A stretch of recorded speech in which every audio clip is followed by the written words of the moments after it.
তো বন্ধুরা, আজকে আবার আরেকটা নতুন রেসিপি নিয়ে চলে এসেছি। আশা করছি তোমাদের সবার খুব ভালো লাগবে। আর খুব সহজেই এটা বানিয়ে ফেলা যায়। কম সময়ের মধ্যে 20 থেকে 25 মিনিটের মধ্যে রেসিপিটা রেডি হয়ে যায়। তো চলো আমরা বানিয়ে নিই। এইখানে আমি 500 গ্রামের মতন চিকেন নিয়েছি। চিকেনটা নিয়েছি সলিড পিসগুলো নিয়ে টুকরো টুকরো করে কেটে স্বাদ মতো নুন দিয়ে দিলাম, হলুদ গুঁড়ো, লঙ্কার গুঁড়ো, একটু গরম মশলার গুঁড়ো, আর দিয়ে দিচ্ছি জিরে গুঁড়ো, আর 1 চামচ দিয়ে দিলাম তোমার বেসন, আর একটু ম্যাগি মশলা, সাথে দিয়ে দেবো একটু লেবু রস। এবার দিয়ে দিচ্ছি 1 চামচ রসুন বাটা, সামান্য একটু আদা বাটা দিয়ে দিচ্ছি, সাথে মাখন দিয়ে এটাকে আবার ভালো করে আমি ম্যারিনেট করে নেব।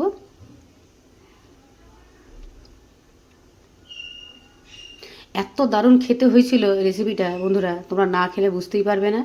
এবার আমি একটা চায়ের ক্যান বসিয়ে দিয়েছি, তার মধ্যে দিয়ে দিয়েছি খানিকটা জল, আর সাথে দিয়ে দিচ্ছি মটরশুঁটি, আর একটা টমেটো 2 টুকরো করে দিয়ে আমি সেদ্ধ করে নিচ্ছি।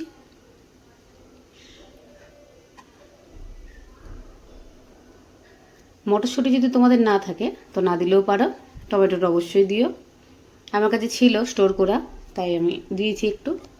এবার একটা কড়াই বসিয়ে দিয়েছি, বেশ খানিকটা তেল দিয়েছি, তেলটা দিয়ে ভালো করে গরম করে নিয়ে এবার চিকেনগুলো আমি ভেজে নিচ্ছি, লাল লাল করে ভেজে নেব।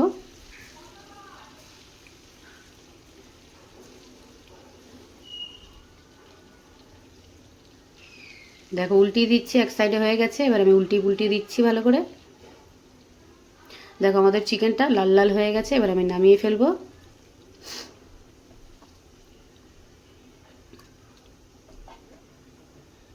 বাকি চিকেনগুলোকে আমি ভেজে নিচ্ছি।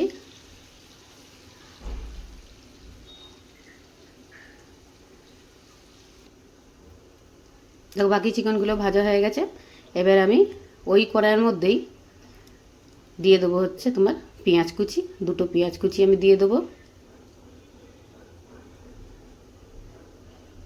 রেসিপিটা অবশ্যই একবার ট্রাই করো বাড়িতে, ট্রাই করে আমাকে জানিও কমেন্ট বক্সে কমেন্ট করে কেমন লেগেছে। দেখো ওই তেলের মধ্যেই আমি 2টো পেঁয়াজ কুচিয়ে রেখেছিলাম লম্বা লম্বা করে, সেটা আমি দিয়ে দিচ্ছি। পেঁয়াজটা আমি বেশি ভাজবো না, খালি কাঁচা গন্ধটা যেন চলে যায় ঠিক তেমন করেই ভাজবো আমি।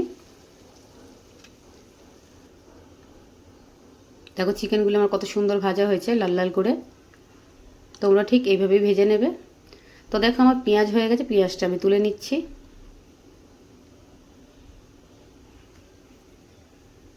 না পেঁয়াজটা আমি লাল করেছি, না পেঁয়াজটা খুব বেশি ভেজেছি, খালি গন্ধটা কাঁচা গন্ধটা চলে যাওয়ার জন্য ভেজে নিয়েছি।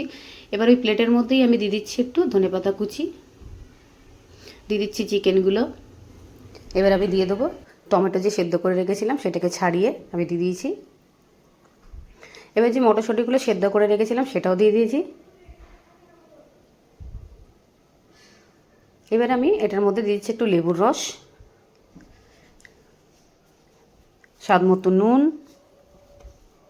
দিয়ে দেবো একটু চিলি ফ্লেক্স।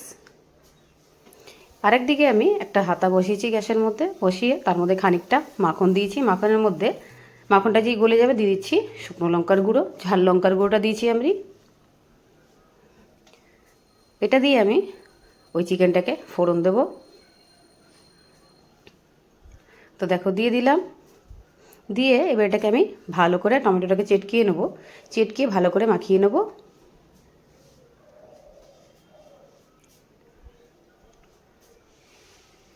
এটা ভাত বা রুটির সাথে তোমরা খেতে পারো, গরম গরম ভাতের সাথে তো খেতে অসাধারণ লেগেছিল, তোমরা অবশ্যই ট্রাই করো। এবার আমি দিয়ে দিচ্ছি 2 চামচের মতন টক দই, দিয়ে আবার ভালো করে মাখিয়ে নিচ্ছি। তো বন্ধুরা আমার রেসিপি রেডি। যদি ভালো লেগে থাকে লাইক শেয়ার কমেন্টটা অবশ্যই করে দেবে, সাবস্ক্রাইব করতে একদম ভুলবে না। আমার সাথে থেকো, আমার পাশে থেকো, ততক্ষণ আমি আসছি, টাটা।